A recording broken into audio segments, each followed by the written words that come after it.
A full-scale offensive in the Luhansk region. The extremely difficult situation was reported by the regional military administration. The enemy is trying to assault the Lysychansk-Bakhmut highway. The Ukrainian forces now control only the territory of the Azot plant. There are still 568 civilians hiding there, including 38 children. The Russian occupiers do not let them evacuate. Dozens of heavy equipment units are involved in the offensive. The fighting is already in the industrial zone of Severodonetsk. All settlements along the Lysychansk-Bakhmut highway are currently under fire. An offensive launched by the Russian army is underway there. Our military are not surrounded at the moment. They continue to conduct active defensive operations and defeat the enemy.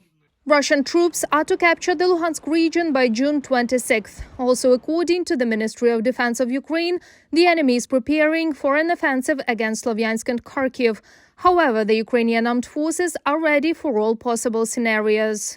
In the Slovyansk direction, the enemy concentrated its main efforts on holding its positions. It launched artillery fire near Dniprovne, Hrushуваcha, Velika Komishуваcha, Krasnopilla and Dolina settlements. Our defenders successfully repelled an enemy assault in Bohorodichne.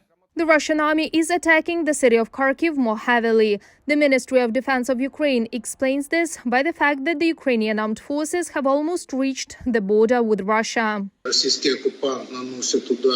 The Russian occupiers are shelling Kharkiv, residential neighborhoods, infrastructure facilities. There are hits. Emergency services are working. The Ukrainian forces destroyed an enemy command and observation point in the Kherson region and pushed back the Russian occupiers from the first line of defense. They are now strengthening the second and third lines. The Ukrainian armed forces launched a counterattack in the Zaporizhia direction. We advance the forward positions and push away the enemy as far as possible.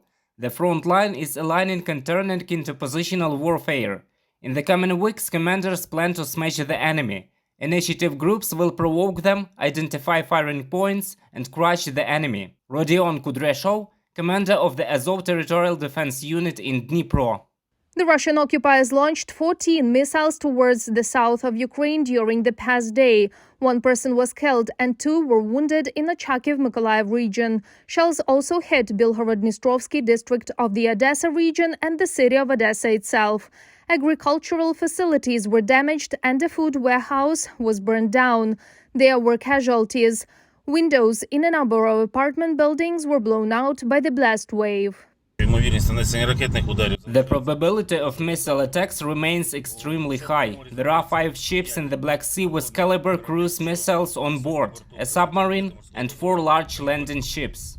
The enemy shelled 10 residential areas in the Donetsk region over the past day. As a result, 12 residential buildings, a hospital and an administrative building were destroyed. 3 people were killed and 2 more were wounded. A school in Avdiivka was targeted. It was shelled with a magnesium-loaded Grad multiple rocket launcher. Meanwhile, the bodies of residents killed by the Russian occupiers continue to be found in the Kyiv region. 1,332 corpses have already been discovered. According to the United Nations, Russia killed 4,569 civilians during 3 months of the war. Reported by Marina Stepanenko, Alexander Belov, UATV News.